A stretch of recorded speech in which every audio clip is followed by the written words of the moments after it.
right, welcome back. It is time for Prediction Markets Edge here on Friday on SportsGrid. I'm Craig Mish along with Joe Raineri, getting you all set for some of the trading options on the different prediction markets. So let's get started with Prediction Markets Edge.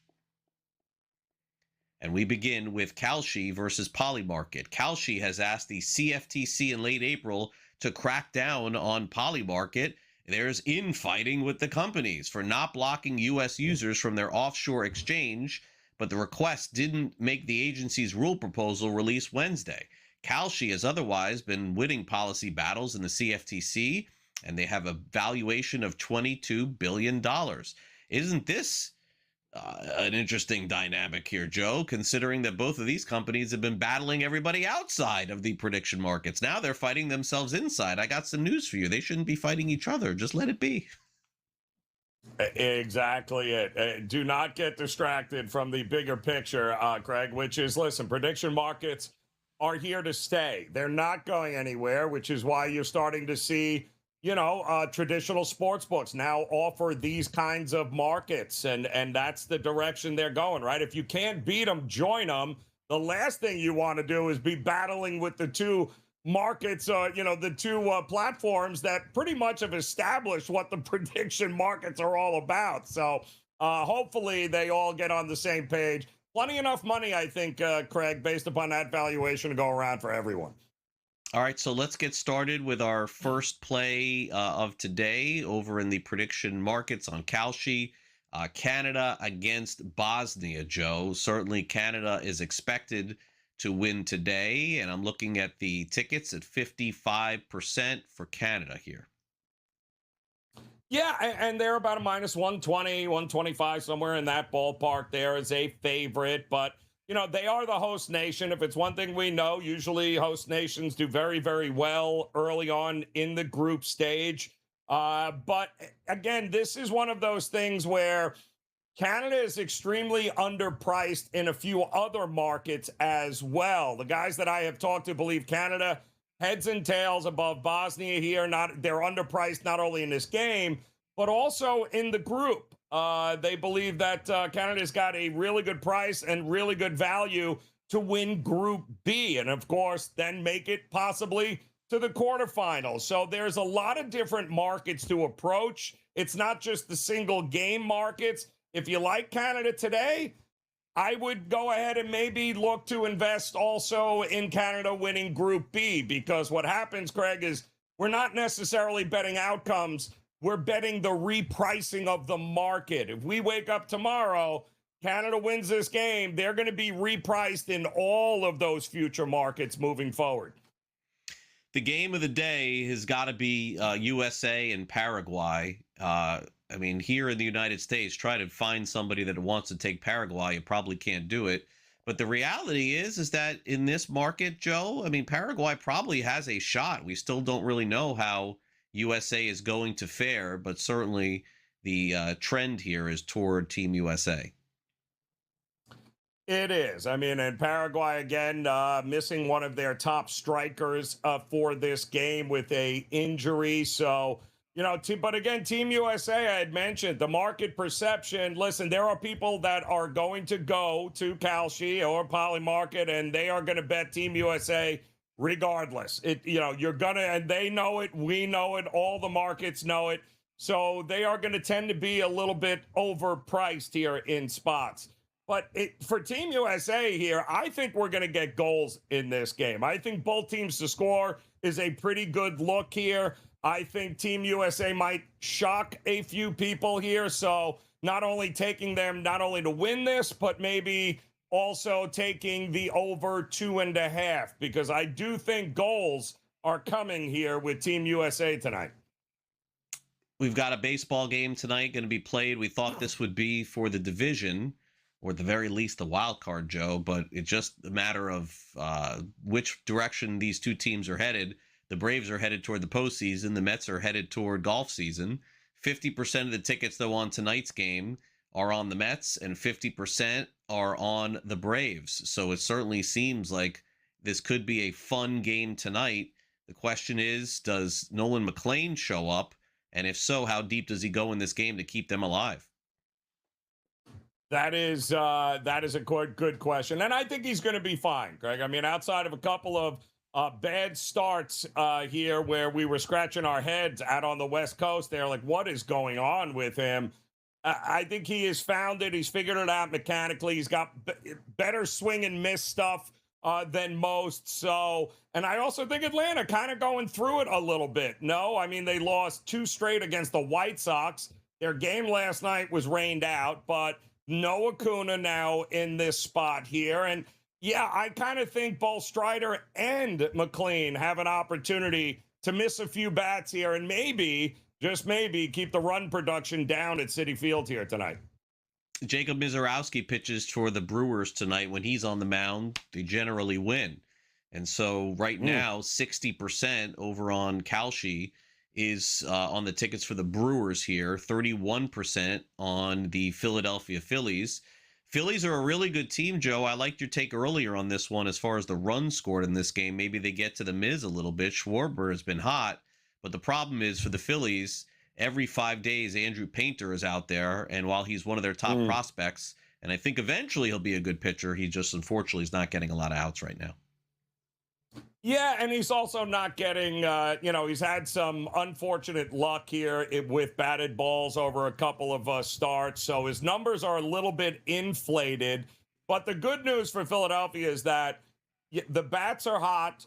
They weren't very good hitting on the road prior to the last couple of weeks, but they seem to have righted that ship here a little bit, and their bullpen has actually been pretty decent since over the last month. So, the bottom line is if Miz doesn't go 7-8 innings, the bullpen has got to get involved here. And I think the bats are just hot enough for Philadelphia to make things interesting here. I'm expecting Painter to be better than what he has been. I don't necessarily trust the Brewers offense that just spent a couple of days in Vegas playing at a AAA ballpark that was kind of hilarious there. I think they're live here in this one, especially at this price. I mean, my goodness. Finally, we've got the WNBA matchup of the night. It's the Valkyries against the Storm. The Valkyries are huge favorites tonight, and so 79% on the Valkyries, and the Storm just 21%, Joe. You'll need to enlighten me a little bit on this with all the different things I have going on. This is not one of my main viewing games tonight. Well, here's what you need to know. 2 teams heading in different directions. Right now, the Seattle Storm have lost 7 in a row. They have not won a game against any of their Western Conference opponents. They are winless already in the Commissioner's Cup here. They just lost 88-83 to LA on Wednesday. And meanwhile, the Valkyries are pretty good. They're sitting at 7-5 on the season. And they've already beaten Seattle 91-80, and that was back on May 8th. So you've got 2 teams heading in 2 different directions. You're this big a favorite. You're this big a favorite for a reason. I tend to look at the Seattle Storm at their games and go, there's just not enough offense for me to trust this thing going over. So Seattle Storm team total, I like to go. They're only averaging about 75, 76 points a game. The Valkyries can drop 90 on you. I think the Seattle Storm team total under is not a bad way to look here tonight. Make sure you stick around with us because we got more prediction markets edge coming up. We'll dive into some baseball markets, including the All-Star game, the Home Run Derby. Folks, we're about a month away from those festivities in Philadelphia. And for those of you getting ready for the World Cup today, we've got 2 shows for you. Make sure you catch Kevin Walsh at 3 p.m. Eastern. He's got the Canada game, and then tonight he'll be back on for Team USA. So all your World Cup sports betting options available on In-Game Live exclusively here on SportsGrid. We'll take a quick timeout and return with more prediction markets edge after this.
Prediction Markets Edge here on Sports Grid. Always great to catch up with Tom Vecchio, who joins us now, along with Joe Raineri, to go over some of the prediction markets odds and ideas and concepts. Tom, thanks for coming on the show. Really appreciate it. Let's get started and talk some all-star selections here. I mean, in the American League, there's a lot of different directions that you can go, and it has not been a great year, by the way, for the American League in general. Not a lot of teams playing great baseball. Bats and offense are down. Pitching is up. Is there anything that has piqued your interest here from the American League All-Stars here? And this is on Kalshi. Yeah, there's a lot of players that I would like to buy into. Murakami, if he were to stay healthy, I think he'd be a really interesting option. I'm going to go a little bit off the board here with Dylan Dingler for the Detroit Tigers. He has been absolutely awesome behind the plate, also bringing a ton of offense, which we really haven't expected. And just where the position of catcher sits overall, not just this year, but generally, it's generally one of the weaker positions. So getting a player that I'm going to say he's doing his part to help stabilize the Tigers' rotation, which has been all over the place, obviously dealing with the injuries, but a lot of offense from him, which is rather surprising. He deserves a nod. Yeah, the National League is interesting, too, here, Tom, because I'm looking at some of these prices, and health is an interesting aspect, right? But Acuna Jr. at 50 cents, right, hanging in there. I always like to look at the terrible teams because, somebody's got to make it to the team, right? So, I mean, what's the best of the rest here in some of these? Where's some of the value in the National League here in these markets? That's a great question of where we're going to be looking, because we do know that, players from each team will be going there. Cunha not being healthy, we could look to Michael Harris, who's having a resurgent season. Matt Olson started off the season incredibly strong. He's kind of cooled off a little bit since then. Everyone's going to be looking to Skeens and Chris Sanchez and all these options. Craig, I want to go with you. I want to go with another cat. Liam Hicks has been great, right? And we're talking about a position that, again, doesn't get a ton of production normally. I know he's batting DH in a lot of circumstances, but between him, between Otto Lopez, and between Xavier Edwards for the Marlins, I think they've all been fantastic this year. We're seeing plenty of production at the top of the lineup from them. When it comes to the Giants, we want to look a little bit off the board. Matt Chapman has had quite a resurgence. I don't think it'll end up being him, but he still deserves a little bit of consideration. Jung-Ho Lee is on a 15, 16 game hitting streak after he came back from an injury. We got to look off the board to some of those options. Let's take a look at the home run derby here. Now, last year, I felt like Junior Caminero had a great shot to win. And so I do think there's a great shot that he is back in this year, but it still remains to be seen. The one intriguing name here, Tom, is Mike Trout. Now, people may wonder and say, why would Mike Trout do the home run derby? Well, the reason why is because, again, the All-Star game is in Philadelphia. That's why he's at 37%, and the only reason why he's at 37%. But you would have to assume, no Aaron Judge. You would have to think to yourself which offensive players would choose to participate in the home run derby this year. We know Pete Alonso wants to every year, but I don't know that he'll be back. But that would be an interesting name for me as well. But Caminero would seemingly be a lock for me. Right. I would say Caminero, Schwarber, since it's going to be in Philly. To your point with Mike Trout, he is from the Philly area. It also would just be like one last hurrah for him. We know his health hasn't been there over the last few years. If he's healthy right now and has a chance to give us one more home run derby, I would say go for that. Obviously, his name has always been speculated about being traded to the Phillies, over the course of the last few years, again, because he's from the area. But Schwarber, Caminero, Again, I would like to see Murakami there if he's healthy and ready to go, but Trout is certainly an interesting option given all the storylines that we have going on.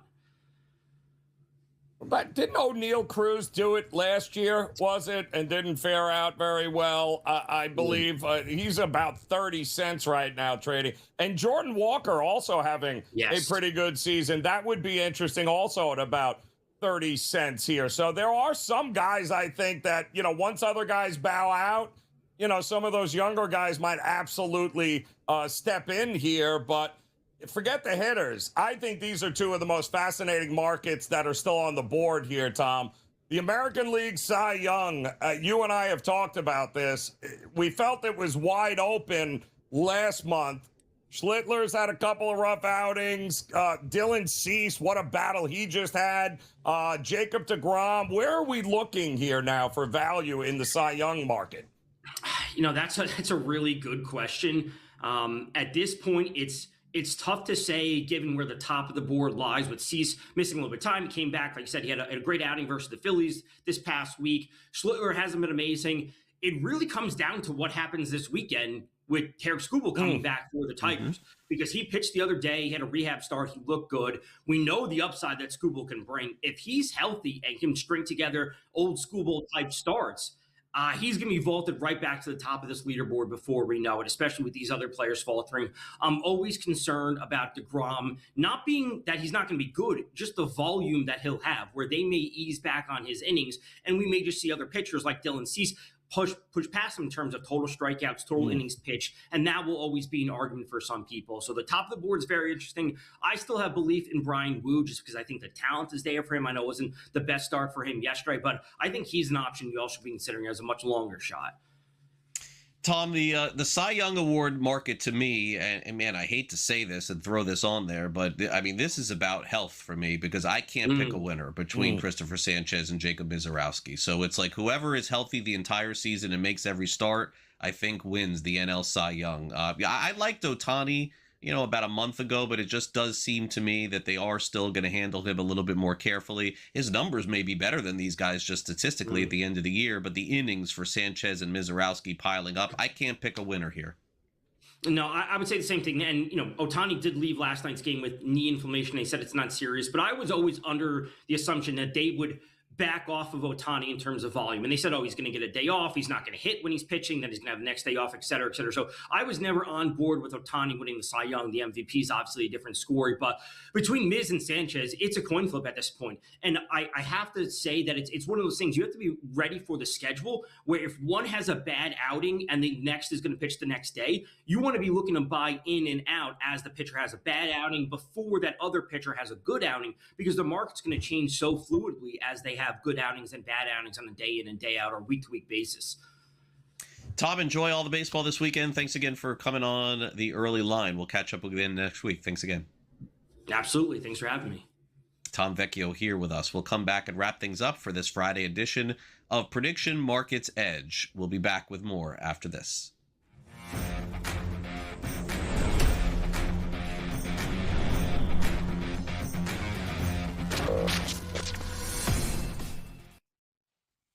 You too.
Welcome back to Prediction Markets Edge. As we get it ready to wrap things up here on this Friday, let's get started with Fade the Market.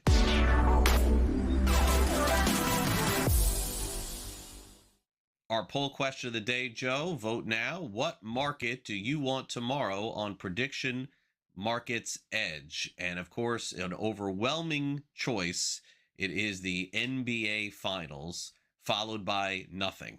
Everybody is going to be watching this game tomorrow, Joe. You know what's funny is that I don't care what the ratings were, streaming and video-wise for that game between San Antonio and New York.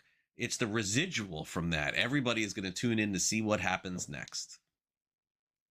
They absolutely are. And listen, it's depending on what you think is going to happen in Game 5, there are still a couple of available markets that you should be looking at. Because if you think San Antonio can bounce back, well, not only in the Game 5 markets, Greg, but Game 6, maybe now could be a time if they can get it to a Game 7. Listen, they won 60-plus games this year. The idea of them winning 2 games in a row is not impossible to think of here at this point. Speaking of which, investing in the NBA Finals for upcoming Game 5, it seems like on Kalshi, most of the tickets are on the Spurs. 64%, 36% on the Knicks. After doing the show with you, Joe, here for almost 2 hours, I don't know, man. Feels like you are riding the Spurs here for the next game. I don't know how you feel about Game 7. Am I wrong about that? It seems like you like San Antonio. Yeah, listen, I just don't know what the Knicks have left in the tank here. Plus, they can exhale here a little bit. And the only thing you've got to fear is that San Antonio just throws the talent. But, don't forget, I am sure Popovich is going to show up in that locker room at some point here. And, he has the ear of all of these young guys here. Mitch Johnson made a lot of mistakes. I mean, awful decisions in that game for San Antonio. Redemption's a funny thing. At home, it matters here. So, and really, I mean, Craig, outside of a handful of quarters, San Antonio has played the majority of these games. They have outplayed the Knicks in most of these games. So, I do think they've got another win in them. And I also think the Knicks, heading back home with an opportunity to win the NBA Finals just makes for a better story and for a better finals altogether. The NBA Finals MVP market is a fascinating one here because it could be really any 3 players on the Knicks at this point. I understand that 49% are on Jalen Brunson, but with the tip-in for OG Anunoby, he's up to 32%. I know Karl Anthony Towns hasn't had a great finals, but he is still in the mix as well. Obviously, if the Spurs win, it's Wemby. But, Joe, you rarely get to a Game 5 where you – look, I think it's low-lying fruit to say, yes, Brunson wins the MVP, but I don't think that this is a certainty. I think this could go a number of different directions. Nobody has been more consistent than Anunoby. And Craig, all week long, I have been saying this, that forget the Brunsons. If you like the Knicks – that Anunoby has been, he's not the most vocal guy. He's never going to be in the spotlight, right? But I can tell you this, that he's the only guy on the Knicks that has not struggled to get his shot. Everybody else, because of Wemby, has had to modify what they do when they get into the paint. But he has not. He is the only guy that has been able to get his shots. And it is, without him, the Knicks would be in a lot of trouble here. So I think him more so than anybody else right now is the reason why the Knicks are up 3-1. And do you want to take your final shot here at the series here, Joe? 80% on the Knicks, 20% on the San Antonio Spurs. I mean, this is it. I mean, really, the Knicks have a chance to close it out, but if they don't, I think they're probably in some trouble. The only way to go is, and now again, I'm not betting that San Antonio actually wins it. I'm betting the repricing, Craig. If I think they win Game 5, I'm buying them at 20 cents. We're going to wake up on Sunday, and that's going to be a 10 to 12, 15 cent difference. And then if they win Game 6, gets it to a Game 7, yeah, you're going to give them at a much better price than the 20 cents you're investing in now. Definitely so. All right, Joe, what's on tap for the weekend here? What you got going on? A lot of Major League Baseball fun coming our way here, Craig. And I'm going to be very interested. As you said, we're a few weeks away. I mean, a month away from the All-Star game and the All-Star break. It's crazy how fast time is flying here. It is. I couldn't believe doing the Marlins game the other day. The Marlins are 2 games away from half of the home season being over. And it is June. That the baseball season has just flown by. All right, Tom. Thanks to Tommy for producing. Thanks to our entire crew. For Joe Raineri, I'm Craig Mish, and we'll see you back here Monday for the next edition of Prediction Markets Edge and the Early Line. Have a great weekend.